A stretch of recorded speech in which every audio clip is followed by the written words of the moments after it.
లతా మంగేష్కర్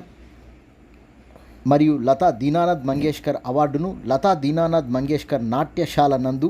ప్రముఖ బాలీవుడ్ ప్రఖ్యాత నటుడు దశాబ్దాల కాలాల పాటు సినిమా ఇండస్ట్రీని ఏలుతూ తన నటనా చాతుర్యాన్ని నటన అనుభవాన్ని రంగరింపజేస్తూ 70 దశకంలోనూ చిన్న తెరను శాసిస్తున్న ప్రముఖ నటుడు అమితాబ్ బచ్చన్ మరియు అతనితో పాటు రణ్దీప్ హుదాను బయోపిక్ సావర్కర్ చిత్రం సందర్భంగా గౌరవింపబడిన విషయం వార్తల్లో నిలిచింది. అవార్డు ప్రదానం సందర్భంగా గానకోకిలిగా పేరుగాంచిన Guinness book of world record నెలకొల్పిన కీర్తిశేషులు లతా మంగేష్కర్ యొక్క మధుర స్మృతులను నెమరవేసిన బిగ్ బి అమితాబ్ బచ్చన్ ఈ అవార్డు సందర్భంగా పలువురు సినీ ఇండస్ట్రీ గాయని గాయకులు హృదయనాథ్ మంగేష్కర్, ఉషా మంగేష్కర్, నటీనటులు రణ్దీప్ హుదా, పద్మిని కొల్హాపురి, సంగీత దర్శకుడు ఏఆర్ రెహమాన్ను కూడా అభినందించారు, అవార్డు ప్రదానం చేశారు. అభిషేక్ బచ్చన్, అశోక్ సరఫ్ ప్రతి సంవత్సరం ఎవరైతే ఉన్నత విలువలతో కూడిన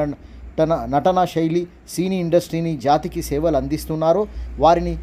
ప్రతి సంవత్సరం సత్కరిస్తారని తెలుస్తూ ఉన్నది.